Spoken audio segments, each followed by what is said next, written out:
Bienvenidos una vez más a nuestro programa.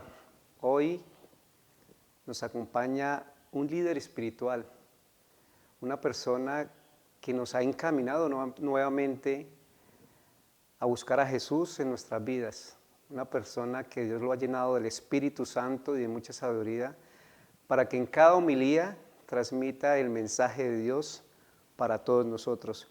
Hoy nos acompaña en el estudio nuestro párroco, Padre Alejo Mantilla. Padre, muchas gracias por aceptar la invitación y bienvenido. Bueno, Hernando, después de tantos intentos que me hizo usted invitándome para estar aquí, me alegra mucho haber podido sacar el tiempo. Los saludo con mucho afecto, igualmente a todos los hermanos y hermanas que están en este momento y que participan también de esta entrevista.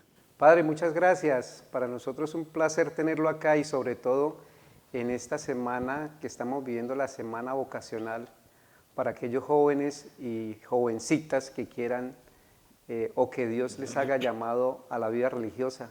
Padre, Piedecuesta lo quiere mucho, no solo Piedecuesta, Bucaramanga, las parroquias donde usted ha estado, siempre usted ha dejado esa huella por ese estilo de vida que Dios le ha dado a usted para transmitir su palabra. Padre, durante tantos años, ¿qué se le ha quejado de todas esas personas? ¿Qué se lleva de todas esas personas? El corazón de los curas, Hernandito, es como las panelas.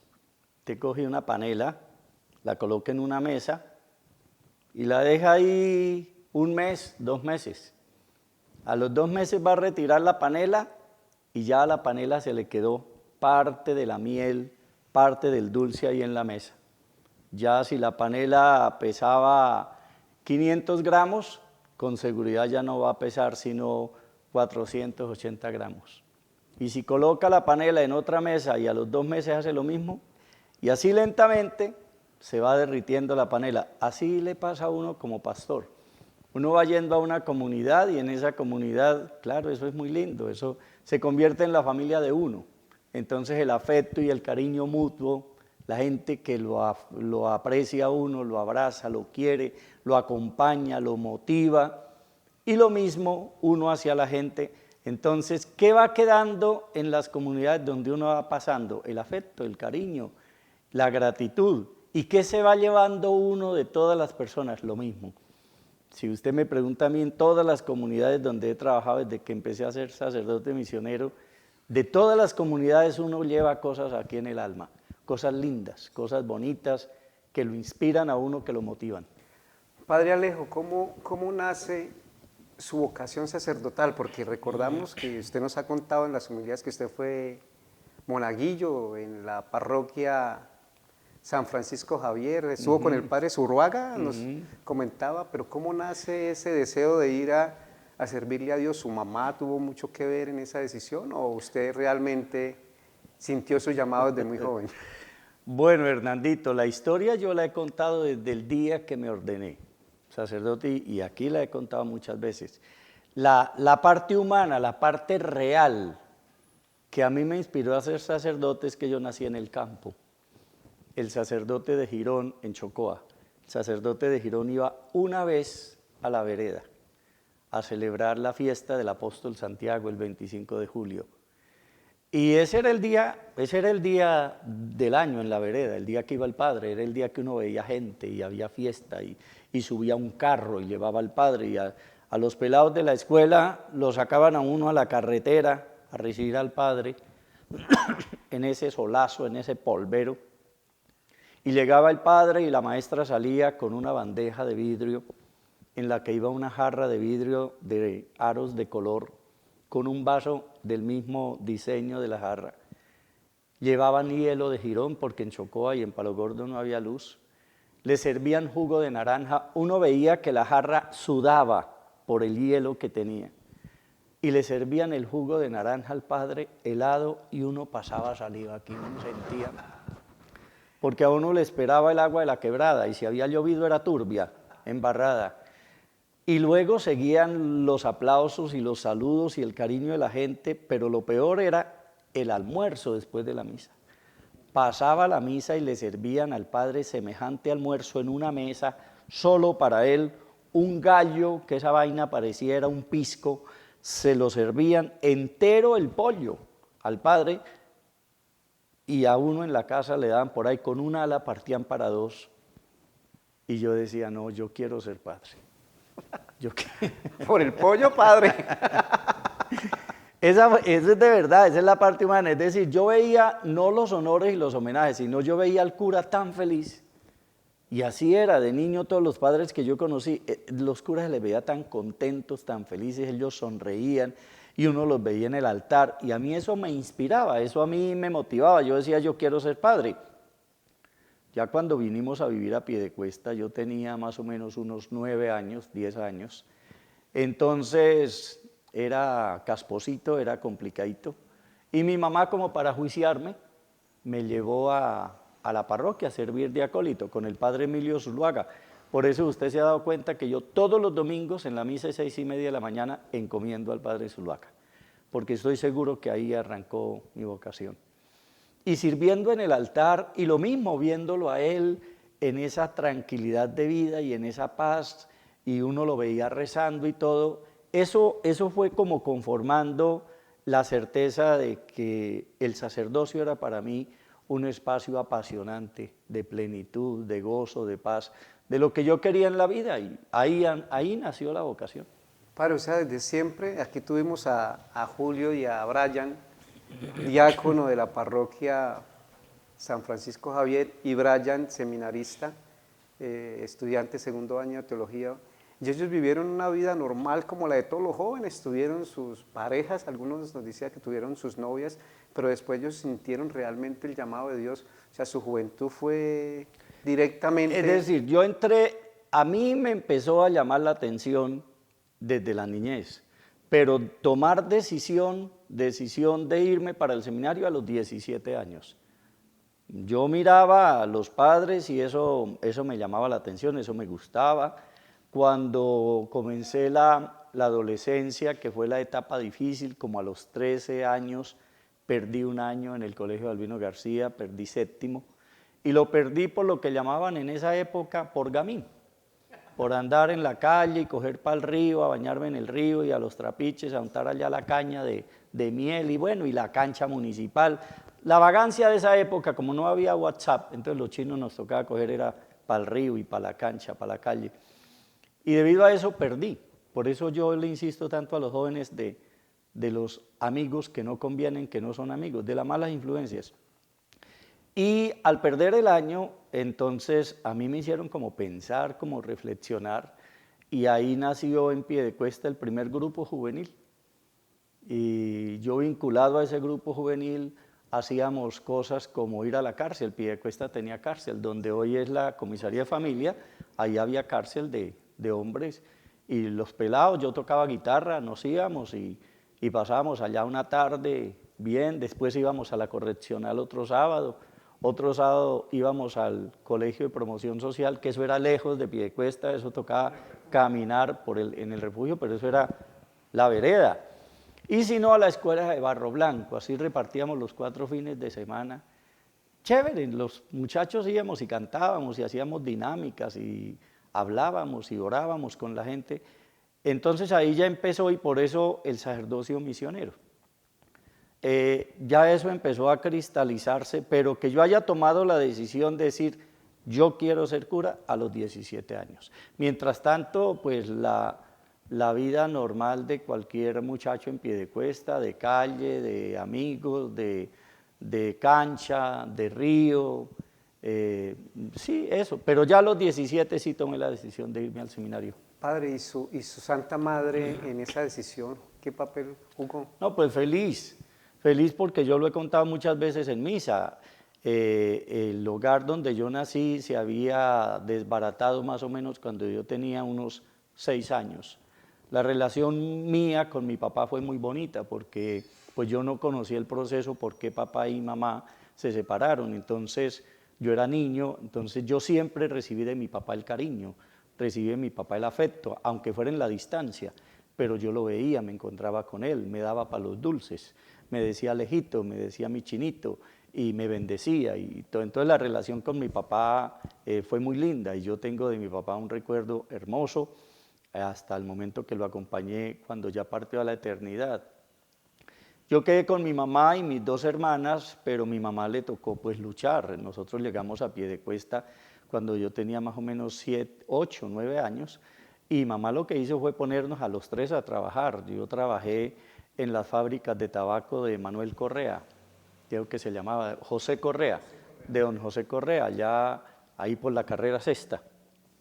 Y ahí anillábamos tabacos y hacíamos rollos. Mi mamá y mis hermanas hacían tabacos y también anillaban. Trabajábamos en eso los tres. Y mamá recogía el trabajo de los tres y el único que podía estudiar era yo. Mis hermanas tenían que trabajar. Judith estudió ya después, adulta, ya ella terminó su bachillerato e hizo su universidad. Pero el único que tenía el apoyo era yo, pero claro, yo era un pelado, no tenía la figura paterna en la casa, entonces yo le daba guerra a mi mamá y a mis hermanas también. Eso como decimos, se decía en la calle antes, yo se la montaba a mis hermanas, era el chino y el consentido de mi mamá. Entonces, mamá feliz de encontrar a alguien que me ayudara a corregir. Por eso la anécdota que yo he contado muchas veces en misa, de que el padre Zuluaga era de esos sacerdotes que le daban juguete a uno, ¿no?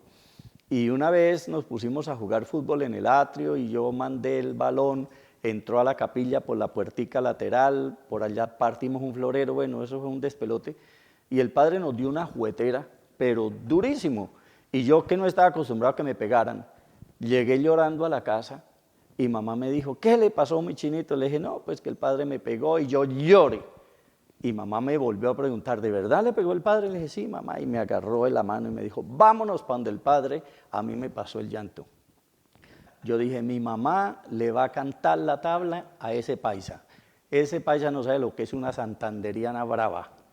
Y nos vinimos a la casa cural, mamá golpeó, la señora María, que era empleada de la casa, abrió la puerta. Y mamá le dijo, ¿cómo está, señora María? El padre. Y ella viéndole la cara le dijo, sí, señora. Y llamó al padre y entramos ahí al comedor. Y mamá directo le dijo, buenas tardes, padre, ¿cómo está? ¿Es cierto que usted le pegó al niño? Y ese pobre padre Zuluaga con ese susto la mira y le dice, sí, sí, señora Hortensia, me tocó. Dijo, padre, es lo que él necesita. Usted no sabe cómo le agradezco yo, padre. Ayúdeme todas las veces que pueda, pero ayúdeme a educar a ese muchacho. Y a ese muchacho le tocó llevar juguete varias veces. Entonces mamá feliz de que yo estaba en la iglesia, porque en el padre Zuluaga encontré la autoridad y el modelo de disciplina y de comportamiento. Cuando perdí el año, es en serio, yo lo he contado, el padre me dio una pela que hasta el día de hoy yo nunca volví a perder una materia ni en el colegio, ni en la universidad, ni con esa juguetera que me dio ese padre. Entonces mamá feliz, y mucho más cuando yo me voy al seminario, porque yo recuerdo que cuando me fui al seminario, era en Yarumal, venía cada año a la casa y a mamá le decían, doña Hortensia y Alejito, entonces le decía, no, él se fue para el seminario, y no lo extraña, no le hace mucha falta, decía, sí, pero por lo menos yo sé que cuando yo me acuesto a las 9 de la noche, Alejito también se está acostando a esa hora, y si yo me despierto a las 2 de la mañana y pienso en Alejito, sé que él está durmiendo y sé dónde está durmiendo, mamá feliz, para ella feliz. Pero qué rico, padre, me contaba alguien que lo conoce a usted que le gustaba tocar mucho las campanas, ¿no? Que le gustaba y que el padre Zurraga decía, 2 de la tarde y sonando las campanas. Eso es Alejito que está tocando las campanas. Es que las campanas, como éramos pelados, eran campanas de rejo. Y entonces esas campanas usted las jalaba duro y la campana lo levantaba. Claro, uno jalaba, pues hoy en día un hombre ya mayor, pero nosotros chinos de 10 o 11 años, nos le colgábamos a la campana y ¡pum! Y la campana nos levantaba. Eso para nosotros era un juegazo, era como un columpio, un machín machón. ¿Y qué le decía el padre Zurraga? No, nos daba juguete. ¿Es en serio? Claro, claro, nos daba juguete. Pero qué bueno, padre, que esa experiencia vivida con el padre Zurraga, pues afianzó mucho más su convicción de ser sacerdote, ¿no? Sobre todo que él, Hernandito, perdón, él nos daba juguete, pero también nos consentía mucho. Nos sacaba los domingos en la tarde y nos llevaba a comer empanadas por allá afuera de Bucaramanga. teníamos 3 lugares de paseo que para nosotros eran exquisitos. Uno, el aeropuerto, porque usted recuerda que el aeropuerto Palo Negro tenía un pasillo como una especie de mirador, donde uno podía ver llegar los aviones. No, eso era... Y entonces íbamos al aeropuerto, nos gastaba el helado y nosotros chupándonos ese helado veíamos llegar los aviones y bajar y subir la gente. Eso era un paseote los domingos en la tarde. ¿En el Volkswagen? No, en un Daihatsu. Porque él tenía un Volkswagen. No, el padre Prada. ¿El padre Prada? El padre Zurraga? Zurraga, cuando llegó el Daihatsu, él tenía un Daihatsu amarillo. Otro domingo nos llevaba a la mesa, donde hoy es el granero, pues no, la mesa no tenía sino 3 tiendas, una en la punta, otra en Holanda, en el Guayabal, y otra en el granero, ¿no? Y él nos llevaba a la mesa y también allá tomábamos café con almojábana, bien rico. Y otros domingos íbamos a Río Negro. Y él nos consentía mucho, realmente nos consentía mucho y nos hacía paseos y nos invitaba a comer, pero también nos daba juguete. Nos educaba, nos educaba. Los padres de familia de los acólitos que yo tengo hoy, ellos viven muy agradecidos conmigo por eso, porque yo con los chinos soy muy exigente y los regaño y los peleo y les exijo y si no se motilan yo mismo los llevo a la peluquería y le digo y los hago que se motilen, los obligo a que embetunen los zapatos, a todos los chinos yo, mírelos cómo se visten y todo, pero también los consiento mucho, entonces yo los llevo a paseo y los saco a comer helado, alguna cosa, porque así fue conmigo y eso me ayudó mucho. Para estos jóvenes que hoy en día están tan alejados de Dios, ustedes desde su condición de sacerdote, ¿cómo los ve? O sea, que quieren es vivir una vida, pues usted vive una vida de joven, pero era totalmente diferente a la de ahora, por decir, ir al río, ir a la cancha municipal, hasta hoy me entero que usted jugó fútbol también. Claro está que yo era de los que me ponían a jugar fútbol, pero era allá, a mí no me podían colocar en la parte de la defensa, por el peligro de un autogol, ¿no? Entonces, jugaba muy bien. Yo era como el estorbo, a mí me colocaban un poquitico más de la defensa como para estorbar, para atajar lo que viniera. Pero sí, en la cancha municipal era lo único que tenía pie de cuesta en esa época para los chinos. ¿Y el río? Y el río, sí. Padre, y esos jóvenes que hoy están esclavados en las computadoras, en los celulares, y que dejan a Dios por allá en el... El ambiente, Hernandito, es que el ambiente de esa época era absolutamente diferente, porque era un ambiente donde la religión era una lámpara, era una luz. Yo llegaba a la escuela Balbino García y después a la Alianza y las clases empezaban siempre con oración y los profesores lo sabían, entonces siempre la clase empezaba con una oración. Cuando había formación en la cancha, que nos formaban a los alumnos para darnos alguna orientación, siempre se empezaba con oración. Y este es el afecto que yo tengo por la parroquia de San Rafael, porque yo siendo estudiante de la Alianza, de 4º y 5º primaria, me llevaban cada mes a misa, claro, con el padre Francisco Carvajal. Entonces yo tengo por eso yo quería llegar a San Rafael y hacer algún trabajo ahí, porque yo llevo en el corazón esa imagen de la iglesia donde yo entraba de niño, de 10 años, de 11 años a rezar. Entonces el ambiente era muy diferente, todo era muy diferente. En las casas pues había vida espiritual, no había una casa donde usted llegara que no estuviera en la entrada la imagen del Sagrado Corazón.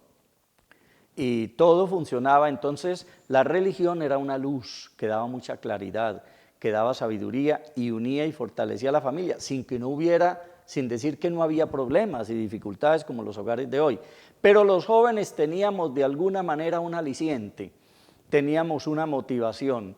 Luego, como el pueblo era pequeño, los profesores prácticamente conocían los padres de los alumnos. Eso se conocía por familias y el respeto que uno tenía que expresar hacia los profesores, hacia los mayores. Todo eso favorecía que los muchachos, sabiendo que, como les digo, perdí un año por gamín, sabiendo que éramos muchachos inquietos, necios, también brincones y todo lo que quiera, pero teníamos un modelo y como una claridad de cómo debía ser nuestro comportamiento y hacia dónde debíamos mirar. Hoy en día es muy difícil. Hoy en día un profesor no puede hacer una oración al comenzar la clase porque se expone a que lo demanden porque estamos en un país diferente y no sé qué, y hay variedad de cultos. Hoy en día es muy difícil. Un profesor no puede llamarle la atención fuerte a un muchacho. En esa época el profesor le llamaba a uno la atención y lo ponía de rodillas allá en la cancha de básquetbol con 2 piedras aquí en la mano, y los papás se enteraban y iban y le daban las gracias al profesor porque nos estaba educando. Eran otros tiempos, otras épocas, pero sí los jóvenes teníamos una ventaja para ser educados, para ser formados, y eso pues realmente ayudaba mucho. Ahora, no había aparecido, yo le digo a mi sobrino, que cuando yo tenía ya 14 años, 15 años, en el colegio de Albino García, el día viernes, las clases eran hasta las 10:30 de la mañana. Nosotros salíamos 10:30 de la mañana y nos veníamos para el río. Y si era en la tarde, era 3:30 de la tarde, y nos veníamos al río. Y allá uno jugaba fútbol. Ahí donde hoy es Cabecera del Llano había una cancha que llamábamos el terraplén, y allá íbamos y jugábamos fútbol, y de jugar fútbol nos íbamos a bañar allá al río, pero usted no veía a un solo muchacho fumando cigarrillo. Es que en el colegio, si a una muchacha la escuchaban diciendo una grosería, o en el colegio llegaban a ver que un muchacho fumaba, lo expulsaban del colegio. Y yo le decía a mi sobrino, vea, yo no puedo decir que en esos paseos con mis compañeros allá a la orilla del río, un solo pelado, un día lo vimos fumando, no, nunca, eso, y además uno lo veía como raro, pero hoy en día ese no es el ambiente. Es decir, hoy ven a un muchacho fumando cigarrillo y se burlan de él. Eso es una ridiculez, fumar cigarrillo. Hoy toca fumar marihuana y meter otras cosas. Pero es que ese es el ambiente, Hernandito. Entonces, los pelados de hoy en día, no, ellos no son culpables de este ambiente tan difícil, tan enredado, tan confuso que les está tocando vivir. Padre, o sea que podemos decir que la misma sociedad ha hecho que las vocaciones estén perdiendo. Sí, el mismo ambiente social, aunque hay un secreto que solamente la misericordia de Dios lo sabe, y es que, por ejemplo, en Colombia hay lugares donde hay crisis vocacional, pero hay lugares donde al contrario están exportando sacerdotes. Usted va a Cúcuta, Pamplona, San Gil, nomás por hablar aquí de Santander, y si va a Antioquia, Santa Rosa de Osos, Sonsón, La Ceja, allá al contrario envían sacerdotes para el Perú, para Chile, para Estados Unidos, para el Oriente, para muchos países. Entonces eso van escaseando las vocaciones en un lugar, pero Dios va suscitando en otras partes. Por ejemplo, en este momento una tierra próspera en vocaciones sacerdotales es África, y salen muchas vocaciones sacerdotales de África, y lo mismo pasa en Asia. Entonces, pero aquí, ¿uno qué ve que desvirtúe la vocación? Pues que la misma sociedad se encarga de mostrar que el sacerdocio no es una profesión atractiva, porque hoy el mundo todo lo ve desde el punto de vista económico.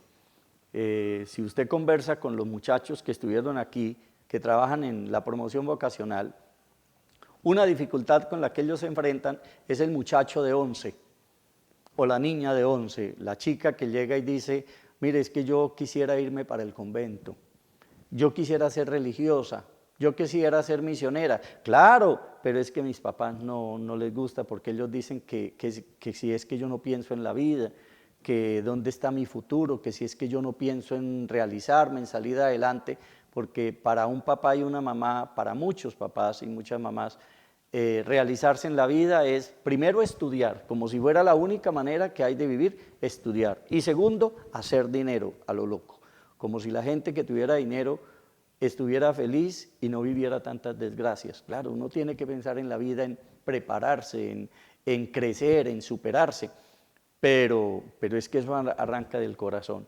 Un muchacho llega y le dice a uno, no, pues es que yo quisiera ser sacerdote, yo quisiera ser misionero. Claro, pero es que hable con mi papá, porque mi papá me dice qué estamos haciendo, esa no fue la educación que yo le di a usted, yo quería que usted fuera un profesional, usted ¿por qué no hace esto? Porque siempre se vive pensando que si la persona no adquiere un nivel académico, un puesto en la sociedad, o no adquiere una capacidad económica, entonces la persona no se puede realizar, y no es eso. Una cosa que yo le digo a los jóvenes en las celebraciones ahí cada mes, yo trabajé en África, en Costa de Marfil, donde el hambre era la tercera causa de muerte en esa época, cuando yo estuve allá en el año 96. Y luego fui a Montreal, a Canadá, que era en ese momento el mejor país del mundo. Yo en África nunca conocí el caso de que yo tuviera que ir a un hospital psiquiátrico a visitar a alguien de la parroquia, y menos un suicidio. Nunca. En Canadá solamente de la comunidad en la que yo estaba, uno constantemente escuchaba de muchachos que se le lanzaban al metro. Y con toda la garantía económica y social y de futuro que ofrece un país de esos, ¿pero qué? Los muchachos no encuentran como motivos para vivir, motivos para luchar. Entonces, ¿qué desvirtúa la vocación hoy? Que en la misma familia al muchacho se le desanima, al muchacho se le desencanta porque se le hace creer, no, pero usted va a ser cura, que irá a pensar la gente, que la gente no quiere los curas, que la gente habla mal de los curas, que las monjas son amargadas, que no sé qué, todo ese paradigma equivocado que se maneja, pues claro, los muchachos se desaniman. Y entonces al muchacho le hacen entender que si él no estudia o si él no es negociante o no se lanza una cosa de mucho tamaño económico o social, entonces él no puede ser feliz. Eso influye mucho en que los jóvenes se desencanten sobre la vocación. Padre, decía Julio, el diácono que estuvimos aquí con ellos también hablándonos de la semana vocacional, que los jóvenes, y usted lo reitera ahora, que los jóvenes casi, muy pocos tienen su proyecto de vida, y aquellos que tienen el proyecto de querer servirle a Jesús a través del sacerdocio, pues los padres no los apoyan. Padre, ¿cuál es el día a día? Ellos nos hablaban del día a día de un seminarista. ¿Cuál es el día a día suyo, Padre? ¿Usted qué hace? Nosotros lo vemos en las Eucaristías, con semejantes humilías. Bueno, yo tengo día a día entre semana y día a día los domingos. El de los domingos, ¿cuál es? 4:30 de la mañana levantada, 5 de la mañana tinto, vuelvo otra vez y ya le echo un repasón a la homilía que la he preparado durante la semana. 5:30 me voy a la iglesia y allá usted me ve haciendo mi oración frente al sagrario hasta las 6:15. A las 6:15 yo ya tengo mi homilía listica, preparada, ya sé de qué voy a decir, los puntos, todo. A las 6:15 empiezo a rezar para que el camarógrafo llegue a tiempo, para que el músico llegue a tiempo, para que todo esté funcionando. Pero los de este canal no, Padre, los del otro canal. Para que no llueva, porque si hay cosa que espante a la gente de la misa es la llovinda. Bueno, todo eso. Y así, 6:30 la primera misa, que supuestamente debe durar 60 minutos, pero es el momento en que yo ya no miro más al camarógrafo, porque después de 60 minutos empieza a mirarme feo, y yo siempre me les tiro 10 minutos más. Termina la misa, el saludo a la gente, todo, el desayuno, y después del desayuno, si tengo la misa de 9, celebro la misa de 9, si no, pues ahí estoy en la casa cural o alguna reunión, hasta la siguiente que es la de 10, que salgo a saludar a la gente, a recibir la gente. La misa de 11 se demora por la alabanza y luego la abrazadera y el saludo, todo. Ese afecto de la gente es muy lindo, es divino.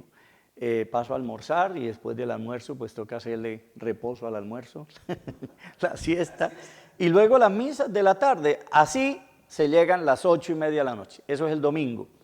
Entre semanas sí es más relajado, por lo menos en San Rafael. Yo no tengo misa a 6 de la mañana, entonces 5:30 de la mañana, a veces voy a caminar donde nos encontramos allá en los senderos de Río El Hato, y si no, ahí en la casa, en una caminadora, o hago ejercicios de silla, que son los ejercicios de mayores, que uno hace todas sus flexiones sentado en una silla, pero siempre, todos los días.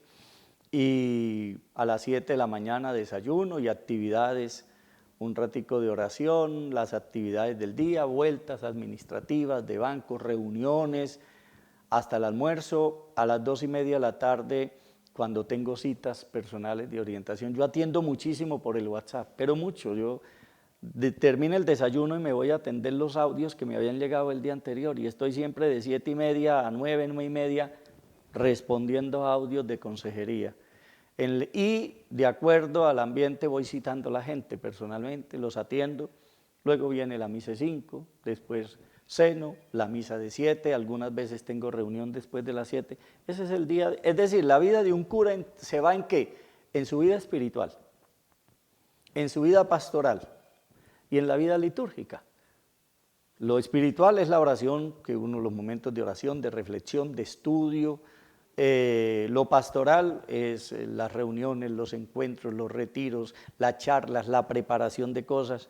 Y lo litúrgico es la celebración de las Eucaristías. En medio de eso va la lectura personal, la búsqueda ahí de anécdotas, de parábolas, de cosas para la homilía. Es una vida, uno tiene el día copado, pero termina el día cansado, pero contento. Es muy estimulante. Padre, usted lo caracteriza eso, ¿no? Que en medio de sus humilías usted mete su cosa jocosa y le agrada mucho a la gente. Porque eso es lo que queda. Mire, usted me invita a almorzar a mí y me da un almuerzo bien rico, bien rico. Pero en medio del almuerzo me ofrece dos cosas, un vino súper exquisito o un postre espectacular. Yo llego a la casa y me dicen, ¿cómo le fue? ¿Qué tal el almuerzo, don Hernando? Oiga, ¿me dio un vino? No, pero qué delicia de vino. Y si no es el vino, ¿qué tal el almuerzo? Uy, no, un postre. Pero que yo no digo, no, una sopa deliciosa. Uno no habla de la sopa, uno no habla de la ensalada, uno no habla del plato, uno habla del punto, de lo que lo cautivó a uno. Entonces resulta que en una homilía, usted va a la homilía del domingo pasado, por ejemplo, y usted le dice a la gente, ¿qué hubo? ¿Cómo estuvo la misa del Padre Alejo? Bien, imagínese el chiste que contó. Realmente eso el chiste, el testimonio, la anécdota, por ejemplo, hay mucha gente que me ha hecho comentarios esta semana sobre la homilía del domingo, de la historia del muchacho que la esposa en Estados Unidos le dijo, el que está enfermo es usted, váyase usted, yo me quedo. Esas cosas son las que quedan. ¿Por qué? Porque es el momento en que uno toca el sentimiento y el corazón de la gente. Eso se lo inventó un amigo suyo que se llama Jesús de Nazaret. Por eso él predicaba en parábolas, porque eso es lo que queda. Padre, ¿qué se siente estar frente a su altar y ver esa parroquia con, pues decir, estamos hablando, si compramos en el Coliseo del Balbino, donde se hizo las Eucaristías por mucho tiempo, donde habían más de 1.500 personas escuchándolo, usted como ser humano, ¿qué siente? Un gran compromiso, Hernandito, sobre todo ahora con esto de las redes. Usted va y me mira a mí celebrando la misa de las 5 de la tarde, en la que hay 80 personas. Y una hora y media después viene la misa de 7, en la que ahí hay 80 personas. Pero usted mira la misa, la actitud de uno, el tiempo de la homilía, los ejemplos, todo es absolutamente diferente. Es más, uno termina más cansado la de 7 que la de 5. Yo a muchos sacerdotes les pido, ¿usted me puede colaborar con una misa? Si es la de 5, sí. ¿Por qué la de 7 muchos sacerdotes le huyen a esa misa? ¿Por qué esa misa a usted lo desgasta más y usted se esfuerza más? Porque usted sabe que no tiene 80 personas. Usted sabe que allá detrás de esa cámara hay 10.000, 20.000, 30.000, 50.000 personas en cualquier parte escuchándolo. Entonces, cuando yo estoy en una misa como la de 11, que está esa iglesia a reventar con más de 1.000 personas, claro, eso motiva, eso inspira, pero sobre todo compromete. Yo sé que esa gente ha ido como cuando usted va a un restaurante, con la expectativa de que se le dé un buen plato y que ese plato lo alimente, lo nutra y haga que usted salga satisfecho del restaurante. Cuando yo veo 1.000 personas o 500 personas o 200 personas en una Eucaristía, yo siento hacia ellos el mismo compromiso. Yo tengo que darles algo que les guste, les nutra, les sirva y los motive. Eso es lo que uno siente. Pero ese compromiso se va mezclando realmente con la alegría, con la emoción, porque uno sabe que uno no está ahí solo, uno tiene ahí a Dios y lo que a uno se le olvida o lo que uno no es capaz, Dios lo hace. Padre, ¿cuántos años de sacerdocio? 31 cumplidos en diciembre pasado. Me imagino que muchas anécdotas. Imagínense. Padre, de todas esas anécdotas, ¿cuál le ha tocado el corazón a usted? Esa sí casi que le digo, Nets. Siguiente pregunta, porque todas, es de lo que yo le decía al comienzo.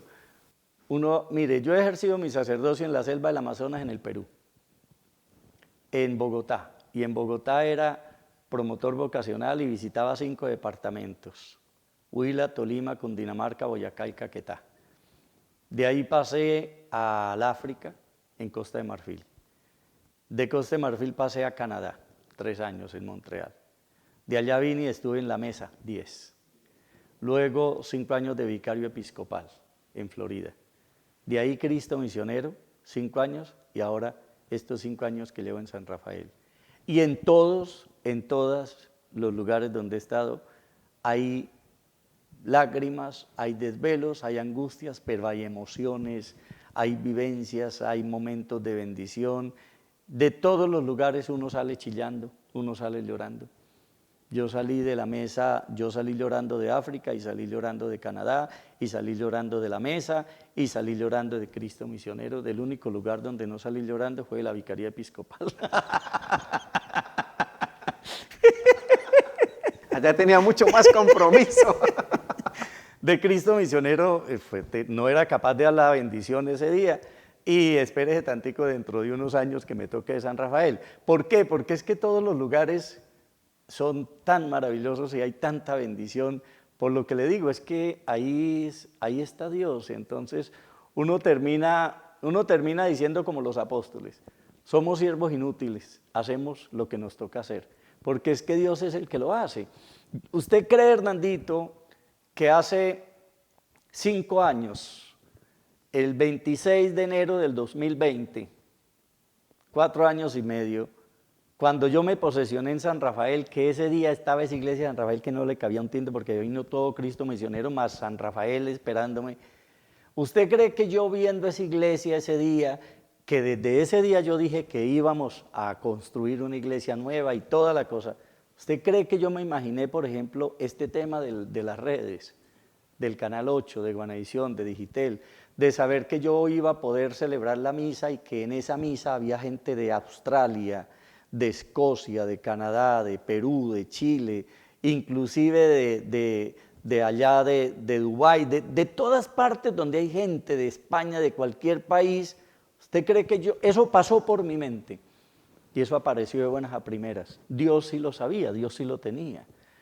Y eso es muy hermoso. Es que uno pues no es político y no puede andar contando y diciendo todas las cosas, pero usted viera los mensajes tan motivadores que me llegan a mí de personas de todas partes, pero de todos esos países que le nombré, de pueblos de Colombia, por allá de unas veredas, muchachos, muchachas, hombres, mujeres, contándole a uno, expresándole unos testimonios. Eso es, entonces, y así fue cuando estuve en Cristo Misionero, y así fue cuando estuve en La Mesa, y así fue en Canadá y en África. Es decir, Dios lo coloca ahí a uno. Uno es como la llave del agua, uno es la llave, pero Dios constantemente está haciendo correr su caudal de misericordia y de bendición. Eso es muy inspirador. Padre, o sea que estamos diciendo que es la primera vez que está en Piedecuesta como párroco de una parroquia. Sí, yo fui vicario cooperador o auxiliar, como la gente llama, 2 veces del Padre Álvaro en San Francisco Javier, Sí, 2 veces de a 6 meses. Porque yo me acuerdo de esas eucaristías En el parque. En el parque que eran impresionantes. Sí. Eso, el parque era lleno ¿era a las 5 de la tarde? A las 6. Y de las 5 ya estaba... Era un programota, porque a las 5 de la tarde era la retreta de don Sí, Mario, señor. que era fabulosa. Y don Mario me hacía el favor de reunirme la gente en la gradería a través de la retreta. Terminaba la retreta y venía la misa. Bueno, eso hace 30 años, entonces imagínese la energía y la jocosidad que tenía ese muchacho. Estaba chino. Eso, claro, todavía que- no estaba pelado. ¿Tenía No 30 años? Todavía no, claro, tengo 60, y eso 30 hace 30. años. Eso era lindo. Y terminaba la misa y entonces la gente se iba a comer su helado, el parque, cuando eso no había centros comerciales. Entonces, lo mejor que había en los pueblos era el parque.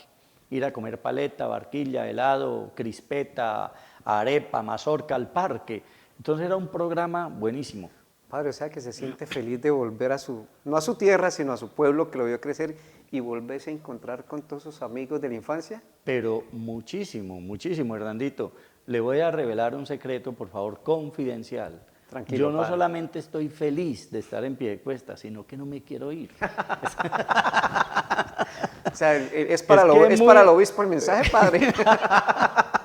Mire, yo salgo con los padres que vienen a colaborarme o con los diáconos y yo es diciéndole, ese estudió conmigo, esa estudió conmigo, ese es hijo de un compañero, este negocio es decir, es que eso es una belleza, uno llegar a trabajar el pueblo donde uno creció, es que yo llegué a Piedecuesta de 8 años.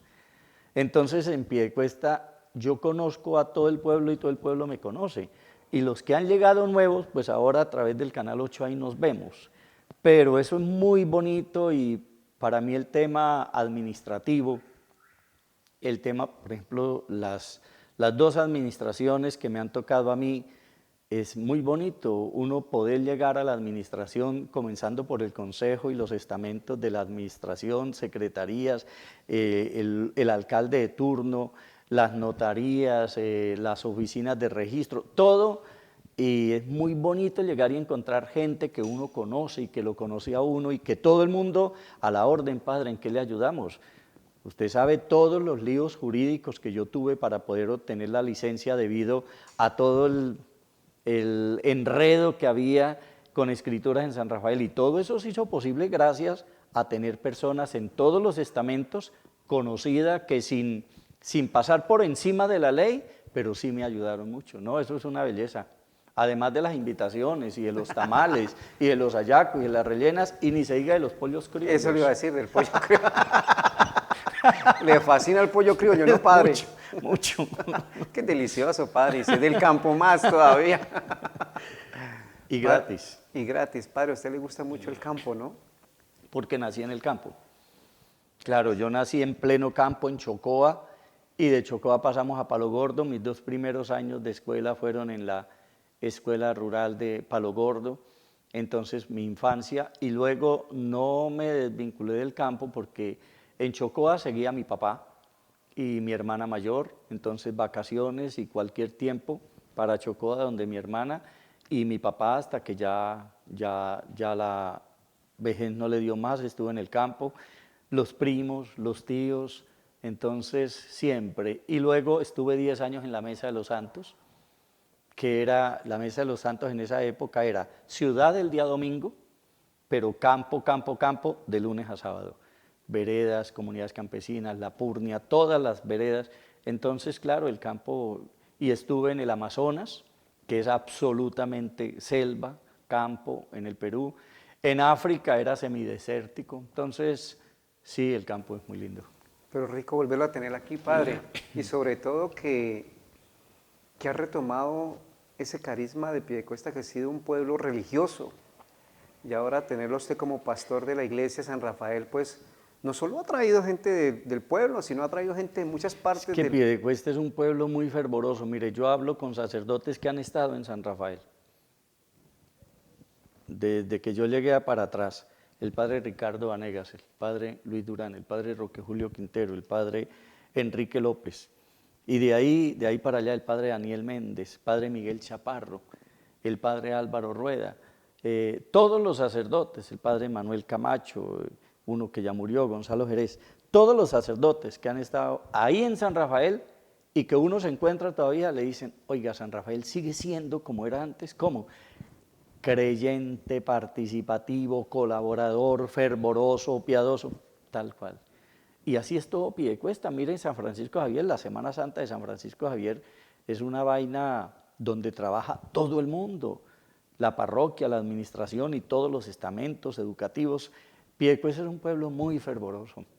Piedecuesta es un pueblo, es más alista para hacer el pan. En Piedecuesta yo se lo decía a los jóvenes el martes santo que tuvimos la misa de los jóvenes, que la iglesia se llenó de jóvenes. Llena la iglesia de muchachos, y yo comenzaba diciendo, no es que a los jóvenes no les gusta Dios, no es que los jóvenes no quieren venir a la iglesia, es que no les sabemos hacer la oferta, pero los jóvenes en una gran mayoría tienen el corazón. Las parejas, el lunes santo había más de 600, 700 parejas en el templo. ¿Eso qué significa? Que la gente sí tiene ganas, ansias, sed. La gente quiere saber de Dios, conocer de Dios, acercarse a Dios.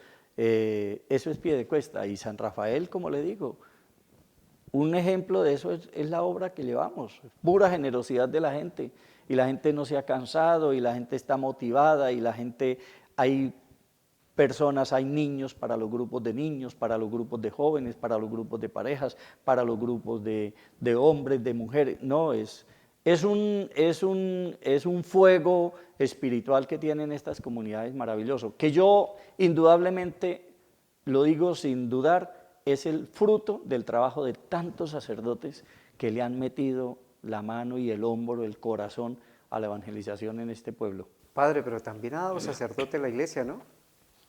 El barrio, el sector, Claro, ha dado sacerdotes, claro. y buenos sacerdotes. Todos son buenos. Que yo sepa, se me escapan algunos y que inclusive les daba nostalgia cuando tumbamos el templo. Gustavo Méndez, rector de la Pontificia, que lo bautizaron, hizo la primera comunión, lo confirmaron, celebró su primera misa ahí, el padre Duber Méndez, el padre Chucho Cárdenas, el padre Óscar Viviescas, el padre Gabriel Vargas, que hoy está ahí, nació en la vereda San Francisco. No, muchísimos sacerdotes, claro. Las dos parroquias, San Francisco Javier y San Rafael, han dado muchos sacerdotes.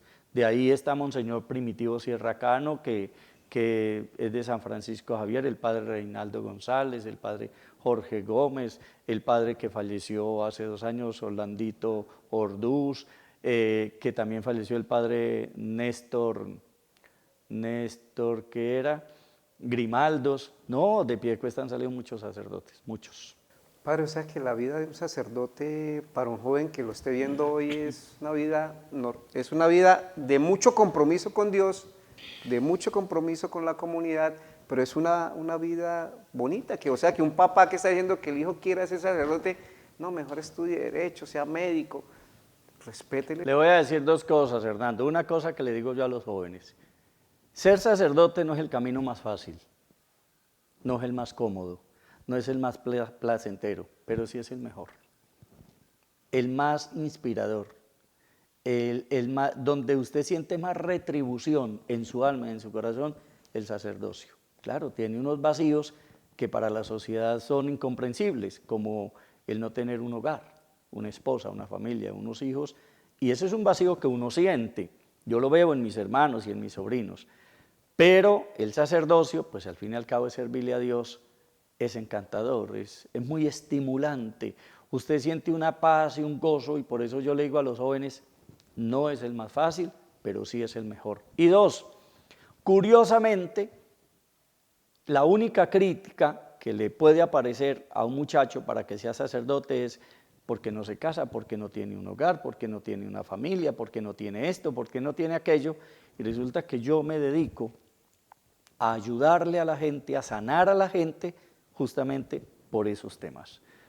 Usted mira mi WhatsApp hoy a las 10 de la noche y al WhatsApp han llegado fácilmente 20, 25 audios pidiéndome consejería. Todos relación con la esposa, relación con el esposo, dificultades con los hijos, dificultades laborales, situaciones económicas, situaciones personales. ¿Por qué? Porque es que la dificultad no está en que usted sea sacerdote, sea soltero o tenga un hogar. No, eso está aquí.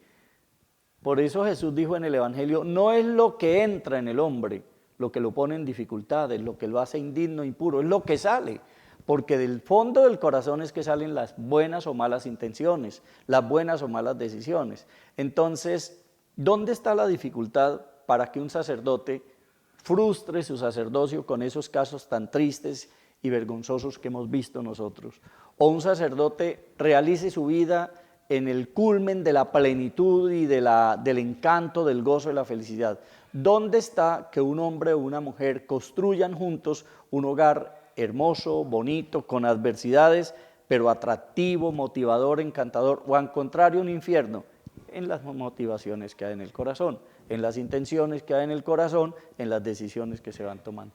Padre, ¿algún día ha tenido las ganas de decir, me voy de esto? No, nunca. De tirar la toalla No, nunca. no, no. Crisis ha habido desde que estuve en el seminario y ahora estos 30 años largos que llevo de sacerdote, por situaciones normales, enfermedades, por ejemplo, dificultades normales que se presentan en las comunidades con alguna persona, con alguna circunstancia. Crisis siempre habrá, siempre incertidumbres y momentos económicos, laborales, administrativos. El esforzarse usted de pronto por algo que no le funciona y no le funciona porque no encontró con quién, eso siempre, pero tirar la toalla y abandonar, no. Por lo menos personalmente Dios me perdone el orgullo, pero no, yo nunca he pensado en dejarlo nunca. Padre, ¿y es algo que lo pone triste a usted, que le afecte muchísimo, que le diga, oiga, a mí me da duro como sacerdote ver estas situaciones, porque uno lo ve a usted con un ánimo al 100, siempre en su humildad, donde uno se le encuentra a usted con una actitud positiva? Las cosas, el dolor de la gente, eso indudablemente le duele mucho a uno. A uno lo conmueve mucho, por ejemplo, ir a visitar a un enfermo, un anciano enfermo, una anciana enferma, a la suerte de una nuera, sabiendo que esa señora, esa abuelita tuvo 5 hijos y terminó en los brazos de una buena nuera que la quiere, que la acoge, que la cuida, y le pregunta a uno y sus hijos, no, eso ellos ni llaman, a uno le duele la suerte de esa mujer. O lo mismo, lo contrario, un abuelo o una abuela que teniendo tantos hijos se la entregan a uno de los hijos o a una de las hijas y a veces tiene que aguantarle al yerno o a la nuera, y cuando no al hijo o a la hija. La suerte de muchos ancianos, el dolor de muchos ancianos solos y abandonados duele, conmueve mucho. La suerte de muchos padres que lo dieron todo por los hijos y luego los ve uno en ese dolor y en ese sufrimiento, hasta golpeados, saqueados, porque eso que yo digo en misa, yo conozco casos de hijos que les han quitado, pero hasta el último peso a los papás.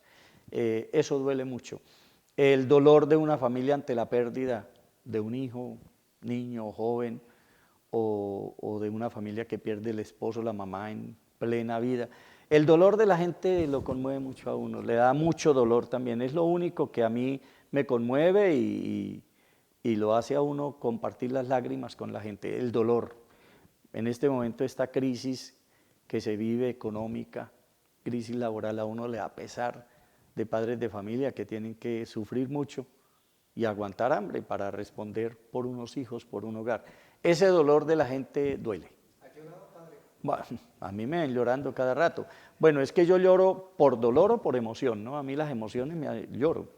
Yo lloré muchísimo cuando me vine de Cristo Misionero y lloré el día que llegué a San Rafael. Lloré el día que celebramos la primera misa en el templo, el 15 de diciembre. Por eso yo le pido a los grupos que no me hagan homenajes. Y los grupos, usted lo sabe, yo les pido que no me hagan cenas, que no me hagan homenajes, que no me den serenatas, porque yo soy muy chillón. Y todo eso me hace llorar, claro. Pero el dolor de la gente sí me hace llorar mucho. Padre, tiene un corazón muy noble, lleno del amor de Cristo Jesús entonces. Porque a Jesús también le dolía, a Jesús le dolía todo eso. Debe ser por la hipertensión. ¿Se siente tocado por el Espíritu Santo? Siempre, siempre. Si a mí usted me pregunta, diga un momento en que usted sabe que el Espíritu Santo estuvo ahí, todas las homilías de todos los días. Yo soy feliz. Hay un canto que Edgar entona y lo entona siempre, que tiene que ver con el sacerdocio, que dice, soy muy feliz, el Señor me ha colmado de bendiciones, de dicha y de paz, y sus secretos de amor me ha confiado. Yo soy feliz cuando tomo el micrófono y viene a la homilía. Bueno, yo he leído, he rezado, he preparado la homilía, pero yo termino una homilía y luego estos magos de aquí, del Canal 8 de Guanevisión, elaboran el TikTok y sacan ahí esos tramos, esos apartes, y yo mismo los escucho y yo mismo los disfruto. Y ahí yo tengo que reconocer sin vanidad y sin orgullo, si yo fuera solo no sería capaz de decir esto. Si fui capaz de decir esto, es porque ahí había alguien que estaba conmigo. Me estaba soplando y me conectó alguna venita allá al corazón. Yo, por ejemplo, disfruto de mis oraciones. Yo disfruto mucho la hora santa y disfruto mucho el momento de oración después de la homilía. Y eso si no es el Espíritu Santo, Hernandito, eso no puede haber otra fuerza que logre eso. Entonces, yo todos los días, se lo digo de corazón, todos los días, por eso yo me desbarato y me muevo y sonrío y me conmuevo, porque yo estoy convencido que ahí hay una fuerza. Ahí hay una fuerza que es la del Espíritu Santo. Padre, hablemos de Emaús. Usted trajo en Emaús parejas a Piedecuesta y a San Rafael y ha sido una bendición pues para todos nuestros hogares. Yo llegué a Cristo Misionero y allá se me acercaron algunos señores, entre esos Hugo, que hoy es el coordinador general de Emaús en Cristo Misionero, y me dijo: padre, es que nosotros hicimos un retiro de Emaús aquí con la parroquia Lagos del Cacique, nosotros quisiéramos que usted trajera el retiro. Entonces yo les dije: barájemela, como dice uno, ¿no? Barájemela más despacio. Pensé, analicé, y era mucha la gente que me decía que ya había hecho el retiro. Entonces le pedí al padre Neptalí, que estaba aquí en San Francisco Javier, que me permitiera hacer el retiro como uno más. En mayo del 2015 hice el retiro de Emaús como un hombre más, tanto que entonces a mí me hicieron ir de bufanda y de gorro para que la gente no supiera que yo era el padre Alejo, y si veía a alguien conocido yo tenía que decir: dígame profesor, o dígame doctor, dígame lo que quiera, pero que no sepan que yo soy cura. Y yo hice el retiro y eso es espectacular. Yo, siendo sacerdote, salí de ese retiro otra persona, con toda seguridad. Y salí convencido. De una vez hablé con el arzobispo esa semana y le dije: monseñor, yo quiero que me autorice traer el retiro de Emaús a Cristo Misionero. Había muy pocas parroquias en Bucaramanga. Y me dijo que sí, le pidió a Cañaveral. Cañaveral hizo la siembra de hombres y después de mujeres. Luego el padre Perdomo constituyó el retiro de parejas en Cartagena. Unas parejas de Cristo Misionero lo hicieron, vinieron con el embeleco, lo trajimos. Después, por medio del padre Dorian de Valledupar, trajimos el retiro de jóvenes y finalmente el de semillitas, el de niños. Y yo realmente vi, claro, usted sabe que, como dice la palabra de Dios, son muchos los llamados, pocos los decididos. El Señor siembra, pero no todo el terreno es bueno y acoge la semilla. Usted lleva a un retiro de Emaús 80 hombres y pues de esos 80, 60 abren el corazón, 20 lo cierran más, y así como entraron, así salen, y de pronto peor. Pero los que abren el corazón, indudablemente eso les llena de fuego, les llena de luz, les perfuma la vida y su manera de ser y de ver la vida. Entonces yo empecé a ver unos testimonios de hombres y de mujeres, y así en parejas, en jóvenes, en niños. Y cuando me fui a despedir de Cristo Misionero, lo primero que le dije al consejo de allá es: yo quiero que ustedes lleven, y por eso si usted ve fotos de la posesión el 26 de enero del 2020, pues era muchísima la gente con camiseta de Emaús que vino de Cristo Misionero, y de una vez anunciamos el primer retiro para el 29 de abril del 2020, pero llegó lo que sabemos, la pandemia, y nos trastornó 2 años. Y bueno, ahí ya vamos, tenemos parejas, hombres, mujeres y jóvenes, y eso es una bendición.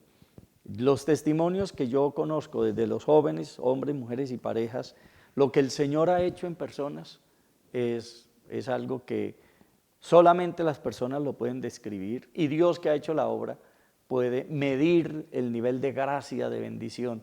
Entonces, yo soy un apasionado por esa experiencia de Emaús.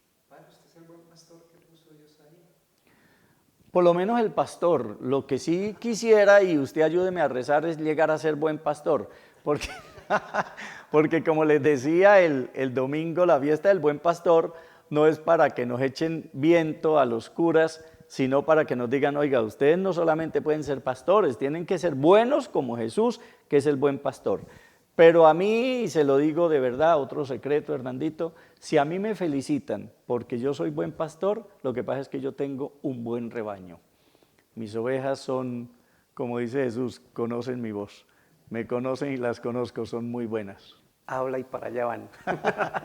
Padre Alejo, muchas gracias, de verdad, infinitas gracias por haber aceptado la invitación al programa. Que Dios Padre Celestial los siga iluminando, dándole esa sabiduría y que el Espíritu Santo los siga protegiendo para que cada domingo todos los que vamos a su Eucaristía salgamos mucho más recargados del amor de Dios. Que Dios los siga bendiciendo y muchas gracias, Padre. Gracias, Hernandito, muchas gracias, don Héctor, don Pablo, todo el equipo aquí de Canal 8, Guanevisión Digital, a ustedes por estar ahí con nosotros. Gracias por estar conmigo, por su cariño, sus abrazos, por su fervor, por su compromiso de fe. A Dios, que es el que nos coloca en esto y que nos respalda. Nunca quita su brazo y su mano de bendición. Siempre nos da su luz y su sabiduría. Muchas gracias, un gran abrazo y que el Señor cubra de bendición a cada uno de ustedes. Oro por cada uno de ustedes, por los niños y los jóvenes, por los hombres y mujeres solteros, solteras, por las parejas de novios, por las parejas de esposos, por cada uno de ustedes en sus circunstancias, sus necesidades, sus vacíos, sus grandes sueños, expectativas y propósitos. Desciende, Señor, tu gracia, tu amor y tu bendición sobre cada uno, en el nombre del Padre, y del Hijo, y del Espíritu Santo. Amén. Amén. Señores televidentes, muchas gracias. Las palabras sobran para describir a este gran hombre que Dios un día lo escogió para ser sacerdote. Esperamos que este programa haya sido de su agrado. Dios los bendiga y nos vemos en un próximo programa. Muchas gracias.